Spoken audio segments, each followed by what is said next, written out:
Examinando las teorías físicas de la relatividad, la teoría cuántica de campos o incluso la de los universos paralelos, encontramos razones teóricas importantes para considerar la posibilidad de que algún día podamos realizar viajes en el tiempo. La gran paradoja se encuentra en que si efectivamente desarrollaremos tal tecnología en el futuro, en nuestro presente ya habríamos sido visitados por nosotros mismos una vez puesta en marcha esa supuesta máquina. Para algunos científicos, si nadie proveniente del futuro ha logrado llegar hasta aquí, podría deberse a que nuestra raza, la humana, se agotará, se extinguirá antes de llegar a tal grado de evolución tecnológica. Pero existe otra posibilidad, y es que esos viajes en el espacio-tiempo ya se hayan producido y hayamos sido visitados por nuestros hermanos del futuro. De ser así, ¿cuándo vinieron? ¿Existe una relación entre esos posibles viajes en el tiempo y lo que hoy llamamos extraterrestres? Y lo que es más importante, ¿dejaron alguna evidencia de su viaje por el pasado? Creo que el mundo está más que capacitado para aceptar la posibilidad de que no seamos lo que creemos ser.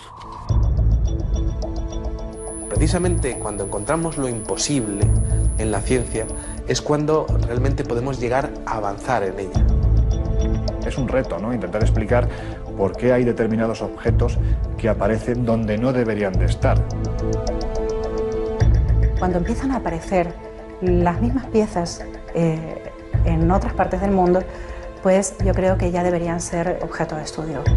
Todas esas cosas nos hacen pensar que tendríamos que revisar nuestra historia, que tal vez no fuimos los primeros con un desarrollo técnico en la Tierra, o que nuestras cronologías están absolutamente desfasadas. Es importante que la revisemos. La historia se va reescribiendo por sí sola con el paso del tiempo. No podemos cubrir una verdad como esa. UPART. Jeroglíficos del siglo IV a.C. donde se muestra el uso de la electricidad. Mapas que demuestran que el continente americano habría sido descubierto mucho antes de la llegada de los barcos españoles y portugueses. Cuevas que fueron habitadas hace 150.000 años, pero que poseen una compleja red de tuberías. O antiguos alfabetos que situarían el nacimiento de la escritura en la península ibérica. Son algunos de los llamados UPART, objetos fuera del tiempo y el espacio. Objetos que no pertenecen al lugar ni al momento en el que fueron encontrados.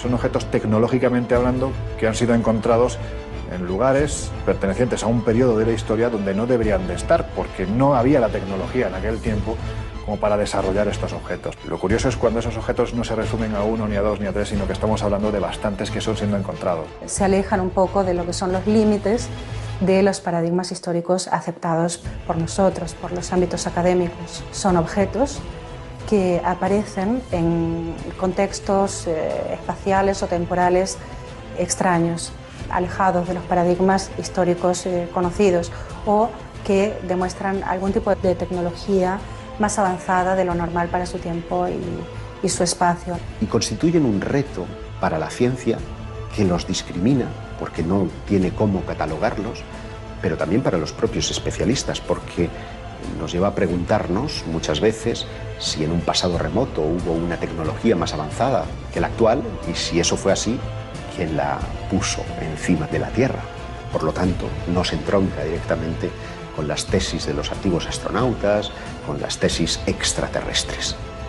Cuando tú vas a lugares como Tiahuanaco y te plantas delante del monolito Bennett o del monolito Ponce, 7 metros de altura, es algo extraordinario, ¿no? Porque la sensación que te da al contemplar estas figuras es que no estás viendo a alguien del pasado. La sensación que te da es que estás viendo a alguien del futuro. Y eso se representó hace más de 4.000 años.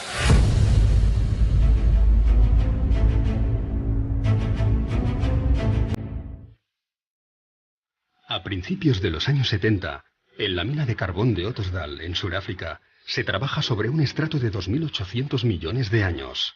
Los mineros, todos ellos locales, han encontrado unas extrañas bolitas metálicas. La roca de la que proceden corresponde a una era en la que supuestamente no existía ningún tipo de vida inteligente.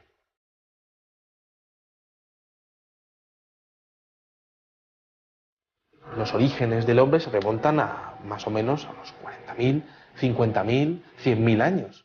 Estamos hablando de una cantidad de tiempo lo suficientemente importante como para desestimar cualquier tipo de intervención humana en su proceso de creación. Me parece delirante la cronología, porque es que la cronología que tienen no existía ni el primer continente conocido por nosotros, que es de hace 1.100 millones de años, me parece. Y esto está datado en estratos geológicos anteriores incluso, de 2.800 millones de años. Las esferas son pequeñas, de apenas 2 centímetros de diámetro, y tienen 3 líneas perfectas grabadas sobre su superficie. Están completamente pulidas, algunas de ellas tienen unas líneas paralelas, 3 líneas paralelas, y quizá lo curioso sea que parecen un producto terminado. El problema es quién estaba manufacturando productos hace 3 millones de años. No son naturales. La naturaleza hace formas muy caprichosas, pero aquellos surcos así, para mí esos surcos no son naturales, son hechos por alguien. Michael Cremo y Richard Thompson, tras someterlas a estudio, llegaron a la conclusión de que no podían ser de origen natural. Su exterior está formado por una aleación de acero y níquel imposible de encontrar en la naturaleza. Son líneas extremadamente perfectas y su interior parece estar hueco. En el momento en que hicieron un análisis por rayos X, empezaron a encontrar con que el núcleo de las esferas tenía peso negativo o densidad negativa. Así que eso es antimateria. Algunas de las esferas diseccionadas albergaban en su núcleo un material esponjoso desconocido que al entrar en contacto con el oxígeno se desvanecía rápidamente. Pero además tienen una marquita en su ecuador y tienen un agujero. ¿Será que fueron las semillas de vida aquí en el planeta Tierra? ¿Podrían ser las transportadoras de las semillas de vida para nuestro planeta? Se encontraron algunas moléculas orgánicas en su interior. Por tanto, podría ser una explicación de la teoría de la panspermia. Podrían haber sido depositadas aquí hace millones de años, para dar lugar a toda la biodiversidad que conocemos hoy en día.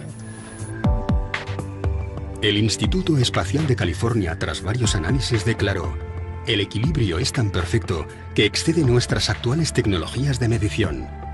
Mientras que los estudios de la NASA concluyeron que el único modo de crear un objeto similar, si existiese la tecnología para hacerlo, sería bajo gravedad cero.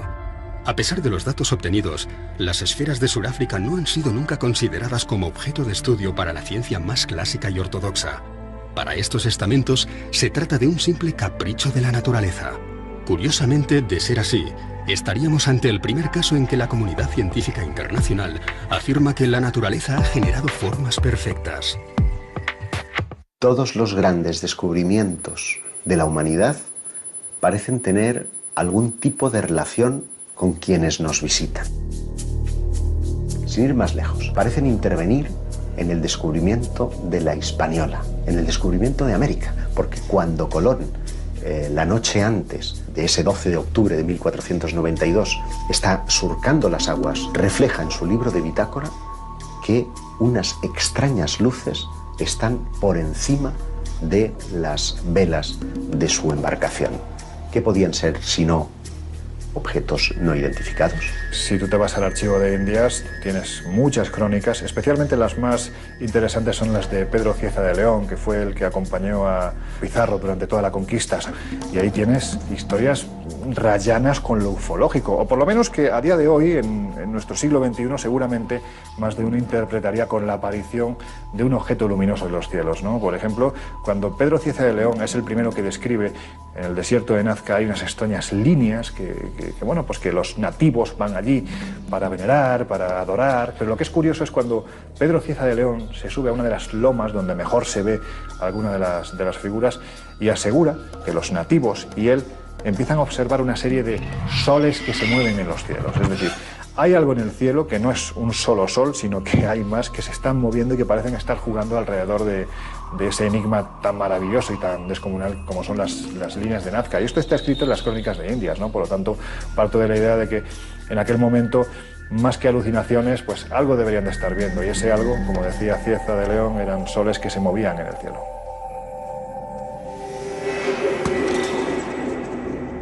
Si realmente estas luces u objetos no identificados acompañaron a los descubridores portugueses y españoles del siglo XVI, podrían estar también relacionadas con algunos de esos artefactos fuera del espacio y el tiempo que tanto intrigan a los historiadores. Es el caso del mapa de Piri Reis.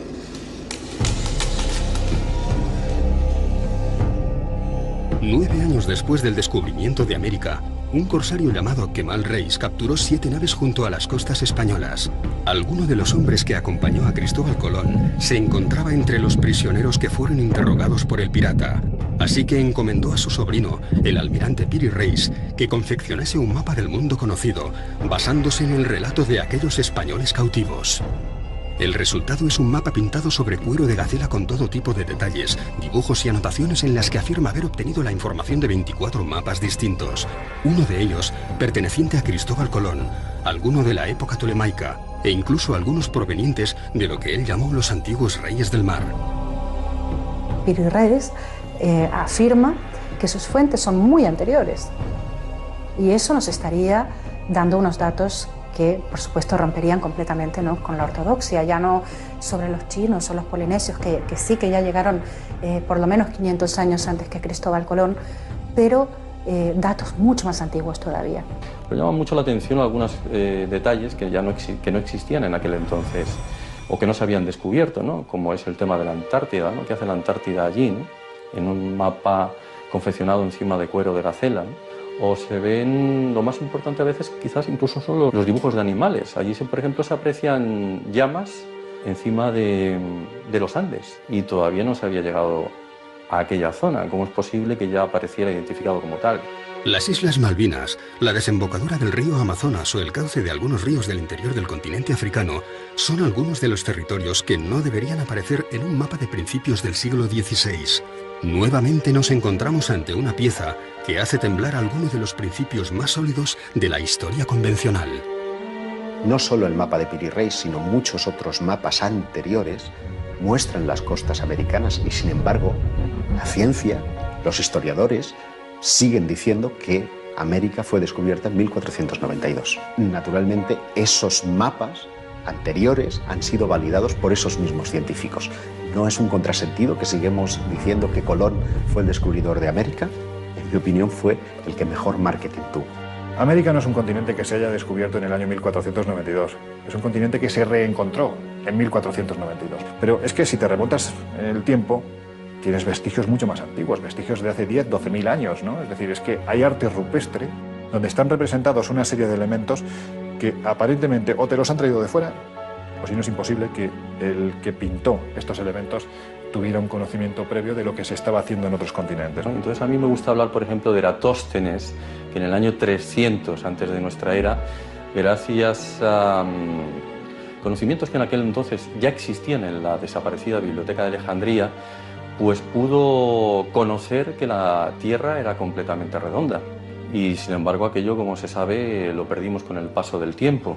Fue primero Agustín de Hipona el que empezó a decir que la Tierra no podía ser redonda, porque si así fuera la gente que estuviera abajo se caería. Fueron muchos los tesoros arqueológicos que, una vez descubierto o redescubierto el Nuevo Mundo, pasaron desapercibidos para aquellos navegantes portugueses y españoles del siglo XVI. Algunos, como las llamadas piedras de Ica, mantuvieron ocultos sus secretos hasta nuestros días, como si estos Supart tuviesen la extraña manía de dinamitar todas las cronologías de la historia del ser humano, como si estuvieran allí con la clara intención de hacernos dudar.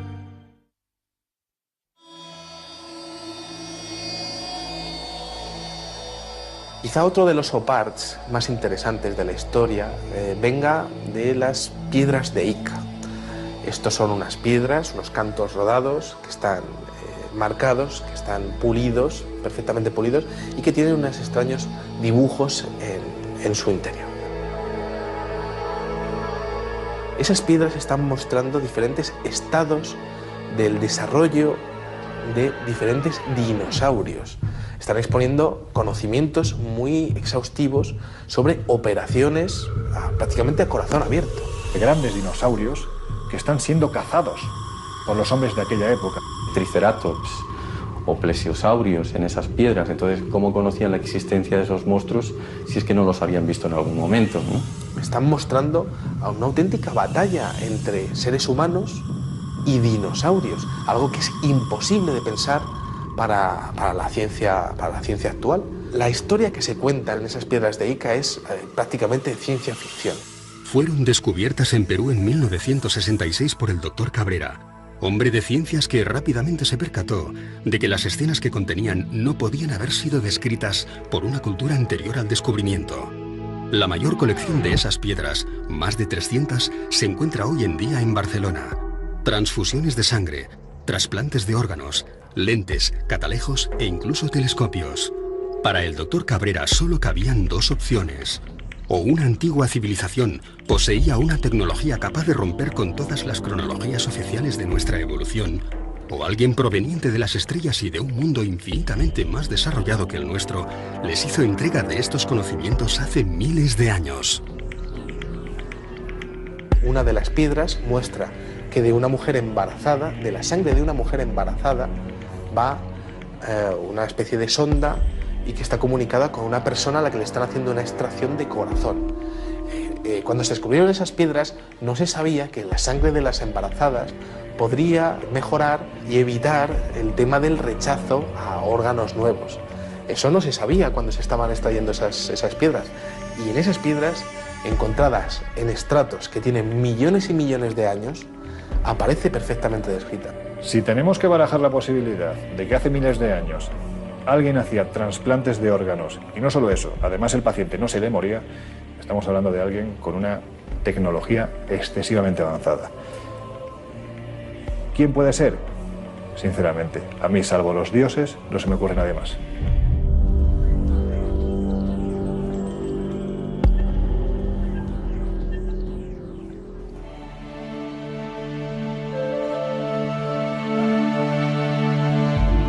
A principios del siglo XX se descubre el mecanismo de Antikythera, uno de los pocos UPAs reconocidos y validados por la comunidad científica internacional. Una calculadora mecánica de bronce cubierta de signos e inscripciones en griego antiguo, que fue diseñada para calcular con total precisión los movimientos del Sol, la Luna y de otros cuerpos celestes como Mercurio o Venus. Podía predecir eclipses e incluso mostraba órbitas de planetas desconocidos en las fechas en las que fue datado. El artefacto fue rescatado de las profundidades del mar, de los restos de una embarcación griega del año 150 a.C. ¿Cómo es posible que un mecanismo con un sistema de transmisión aparezca en la época de los griegos? Se supone que son las cadenas de transmisión aparecen durante la Revolución Industrial, hacia el siglo XVIII aproximadamente. Y al conformar las piezas, al unirlas como si fuera un puzzle que nos venía ni más ni menos que de 2000 años atrás, se dieron cuenta de que aquello era lo más parecido a un reloj astronómico. Con lo cual es imposible, porque algo parecido no aparece hasta plena Edad Media, es decir, unos 1100 años más tarde, cuando empiezan a aparecer los primeros relojes mecánicos, ¿no? La pieza esa en particular presenta elementos del siglo XVI.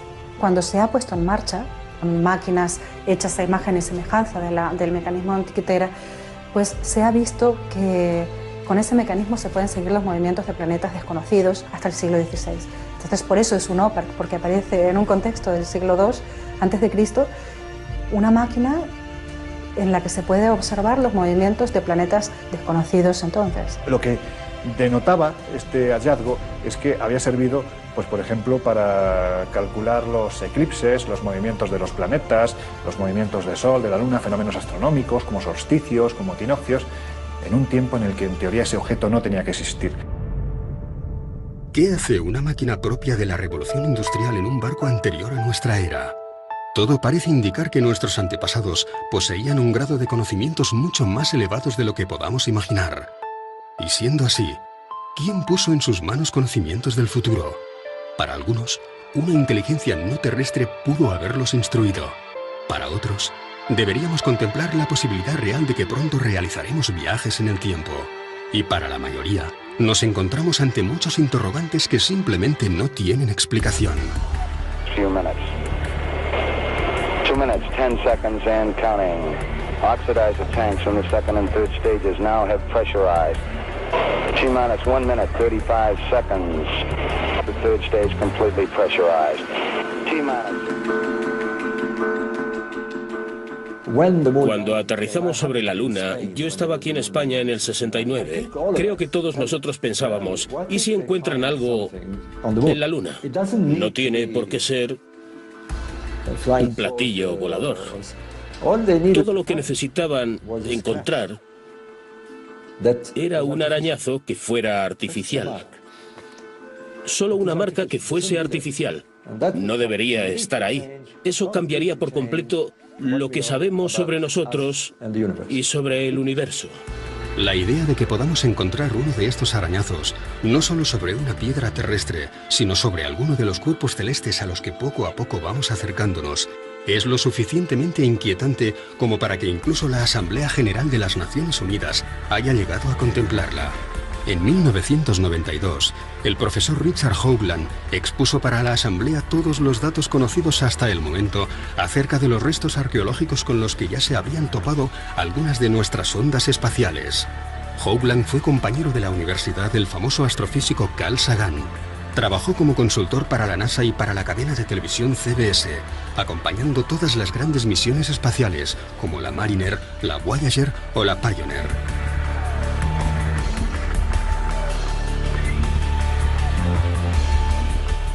Pero fue la misión Viking la que, tras fotografiar sobre Marte una serie de formaciones rocosas muy similares a un rostro humano y lo que parecía ser las ruinas de una antigua civilización junto a una gigantesca pirámide, lo que llevó a Hoagland a especializarse en esta nueva modalidad de arqueología.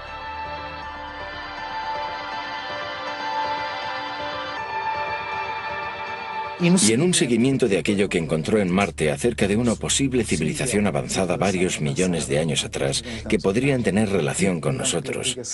Ellos mismos podrían ser humanos. Que esa civilización haya dejado marcas en otros puntos del sistema solar. Le pareció interesante el hecho de que la NASA y la ESA mostraran gran interés en el estudio de un determinado asteroide alrededor de Marte.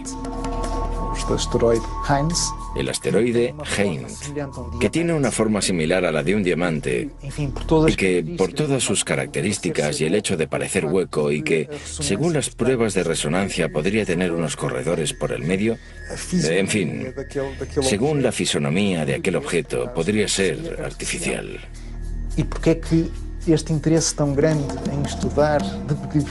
¿Por qué ese interés por estudiar desde diferentes puntos de vista este pequeño asteroide? Siguiendo la hipótesis de que podría ser artificial, podría haber sido una estación espacial que estuviera allí como una ruina ambulante, aún en los tiempos de hoy, muy destruida pero aún a la deriva, a la espera de que alguien la encuentre. Si queremos, ya la encontró la NASA. Nosotros somos una partícula apenas en el universo, así que sería muy antropocentrista, ¿no? O antropocéntrico pensar que no hay nada más allá. De momento no hay pruebas contundentes de estructuras, sí de vida en otros planetas, pero no me extrañaría nada porque yo estoy convencida de que no estamos solos en el universo. Siguiendo con esta óptica, fue investigando en otras partes del sistema solar qué más podría parecer artificial. Y se dio de bruces con Iapetus. Iapetus es una luna de Saturno. Tiene una columna en su ecuador que sugiere que dos partes se ensamblaron. Visto en perspectiva, se distingue que la luna no es totalmente redonda. Tiene aristas. ¿Cómo es que un satélite natural tiene aristas? Por otro lado, tiene una serie de pequeñas semejanzas con una estructura que estuviera cediendo. Buscó ejemplos de otras estructuras hexagonales para dar a entender que aquello efectivamente podría ser artificial, haber sido construido desde dentro con diferentes hexágonos, formando una estructura que habría ido cediendo a lo largo de millares y millares y millares de años. Es gracioso también su parecido con la llamada Estrella de la Muerte de George Lucas, de la película La Guerra de las Galaxias. Y él cuestiona, ¿qué sabía George Lucas que nosotros no sabemos? Levanta varias hipótesis. Aquello podría ser una base científica, podría ser un hotel. Él lo llama Luna con vistas. Un lugar único en el sistema solar, con vistas al gran planeta Saturno. Algo espectacular.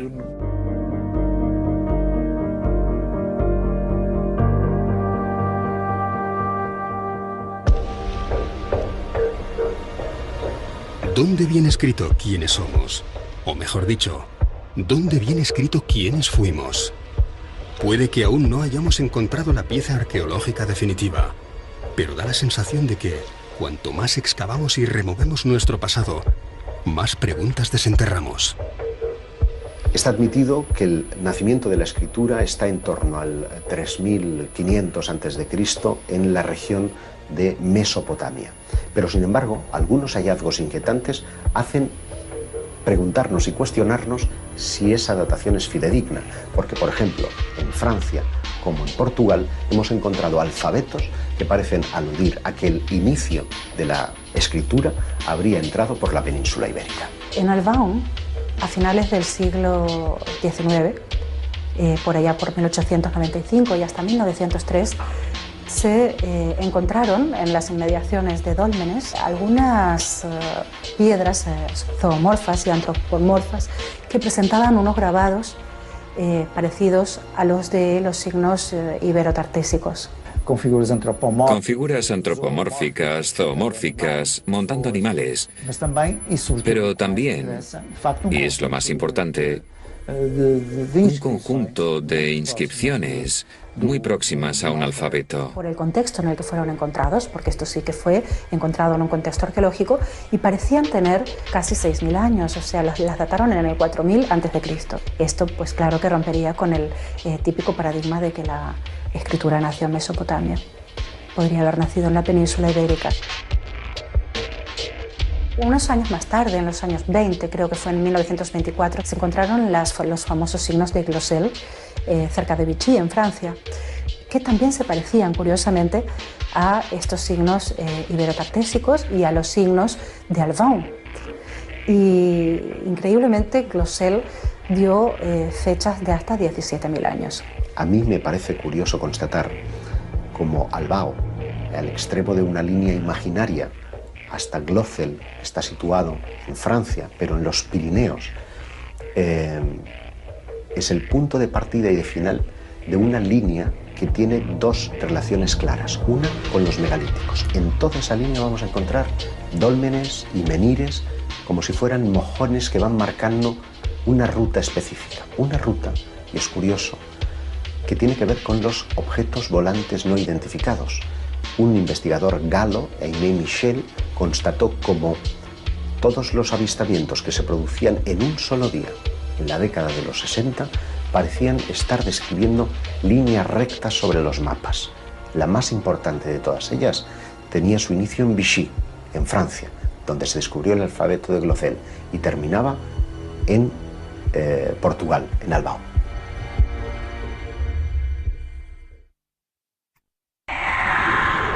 Un ser que estaba de espaldas a él se da la vuelta y se encuentra a sí mismo.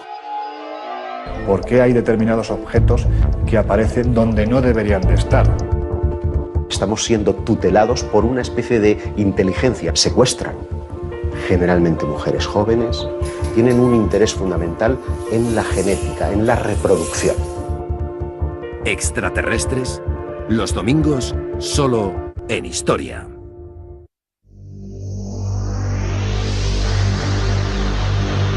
Uno de los oparts más interesantes es un tornillo que encontraron en una región de Rusia. Encontraron unas piedras que tenían 300 millones de años. De repente apareció un extraño fósil de lo que parecería ser un tornillo. Claro, ¿quién estaba hace 300 millones de años manufacturando un tornillo de tales características? Ese tornillo tenía 2 centímetros de dimensiones.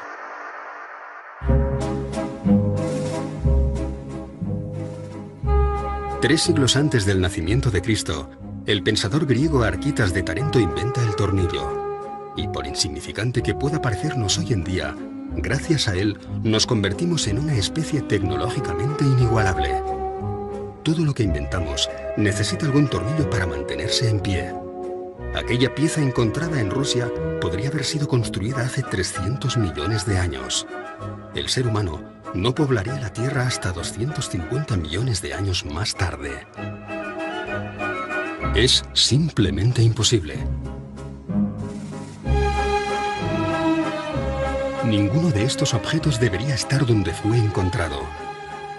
Viajes en el tiempo civilizaciones perdidas hace millones de años o restos de algún tipo de visita proveniente de otro planeta muy similar al nuestro. ¿Nos encontramos ante un nuevo eslabón perdido o simplemente ante el tornillo que nos falta?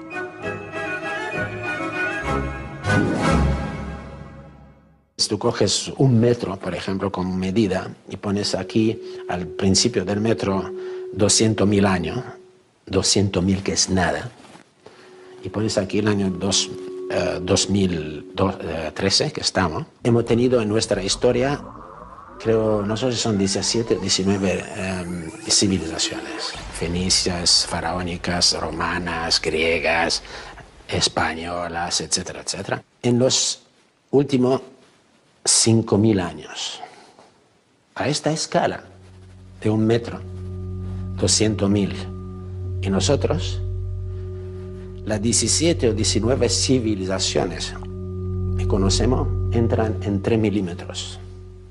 3 milímetros entran 17 o 19 civilizaciones.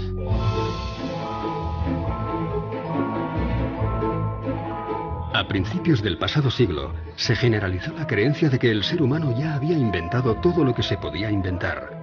Aún no existían los relojes digitales resistentes al agua, ni los ordenadores personales, ni la fregona.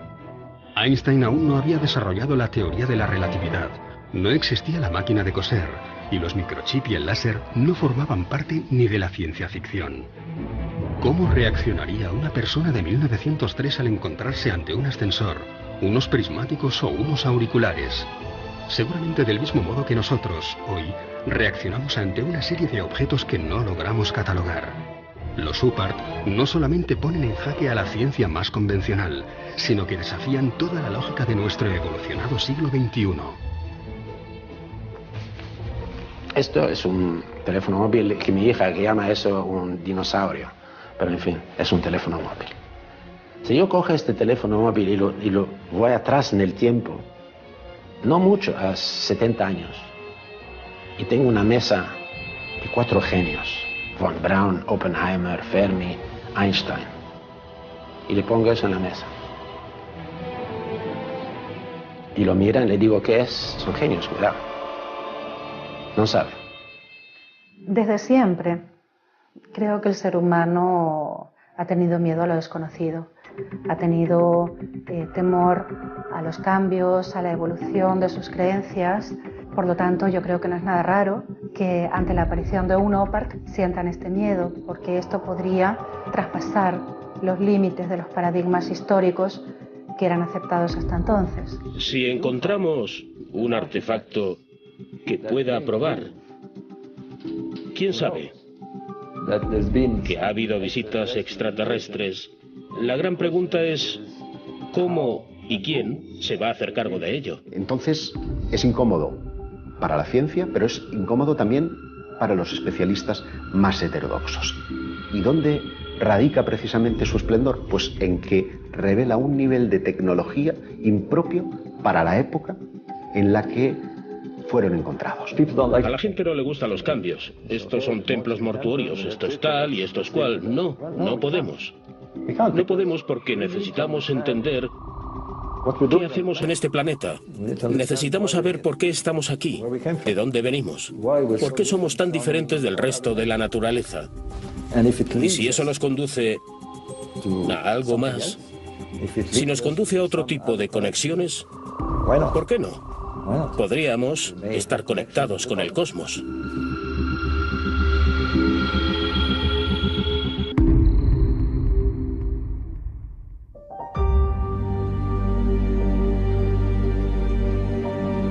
En 1995, un equipo ruso hace un sorprendente hallazgo.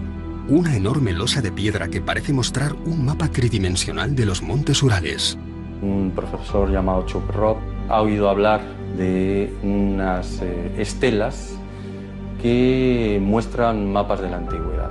Es una estela de 1,5 metros aproximadamente, la trasladan directamente de ese lugar a la universidad, la empiezan a analizar y descubren que aquello tiene 3 capas geológicas totalmente distintas y que lo que están viendo en realidad es un mapa, pero un mapa tridimensional, un mapa donde se muestran las montañas, los ríos, se muestra la zona en la que se encuentran ellos en todo momento.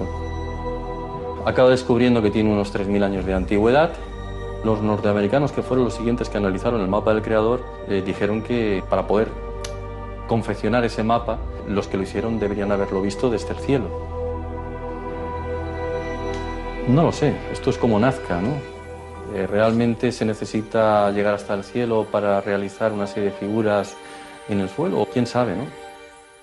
Un UPART es un objeto que se encuentra fuera de lugar o incluso fuera de su tiempo. Por ejemplo, en el siglo XIX los periódicos estaban repletos de casos de cadenas de oro o de monedas u otros objetos, incluso una campana que supuestamente habían encontrado en una mina de carbón. Por lo tanto, tendría millones de años de edad. Se publicó un libro que se llamaba Forbidden Archaeology, donde se recogen casos de UPARTs, no solo de objetos artificiales que muestran algún tipo de inteligencia avanzada, sino también de herramientas prehistóricas encontradas en estratos en la Tierra donde no deberían estar. Este libro es muy interesante porque muestra la posibilidad de que las civilizaciones empezaron muchos años o quizás 1 millón de años antes de la aparición del hombre en la Tierra, según las teorías oficiales. Uno de los casos recogidos en el libro de la arqueología prohibida es el de una pequeña lente de vidrio extraída por los arqueólogos en Egipto.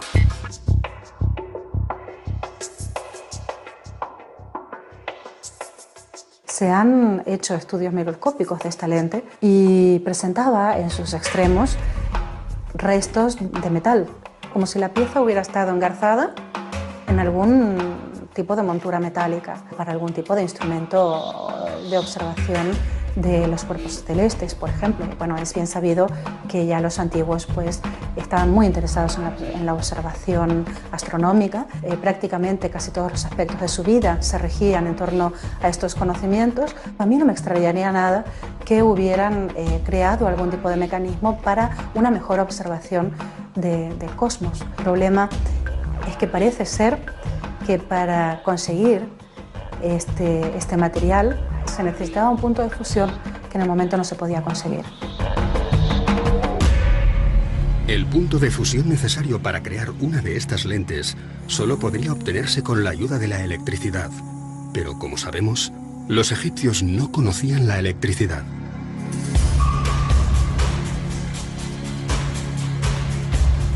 En 1931, Wilhelm König encuentra en unas excavaciones unas extrañas vasijas con unos hierros en su interior. Lo primero que observas es que es una vasija que contiene hierro y cobre. En el año 2000 se empezaron a hacer pruebas y se dieron cuenta de que se trataba de una pila antigua. Esa vasija contiene los elementos indispensables para generar electricidad de poco voltaje. Nos da un voltaje ínfimo, un voltaje muy pequeño. Lo que pasa es que ese tipo de pilas, si las unes en serie, el voltaje ya evidentemente se acentúa, es decir, vamos sumando. Para muchos es considerado la primera pila eléctrica de la historia. Se supone que fue Volta, en el año 1800, el primero que nos mostró una pila moderna, ¿no? Que muestran que los conocimientos de la electricidad ya existían en aquel entonces, ¿no? O joyas como las joyas de Tutankamón y otros faraones, donde se observa galvanización, la mezcla del oro con la plata, y que eso es imposible, salvo que se conozca la electricidad. Llegando a una gran conclusión para todo esto, supongamos que sabemos que hemos sido visitados por extraterrestres. Vale. ¿Se va a caer el cielo sobre nuestras cabezas? No. Intentaremos seguir investigando quiénes fueron. Para mí es algo maravilloso. No estamos solos.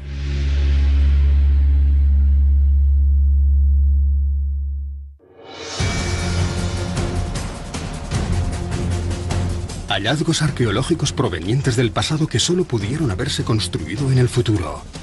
Mapas, escritos, extraños artefactos que nos hablan de piezas imposibles de encajar en los libros de historia.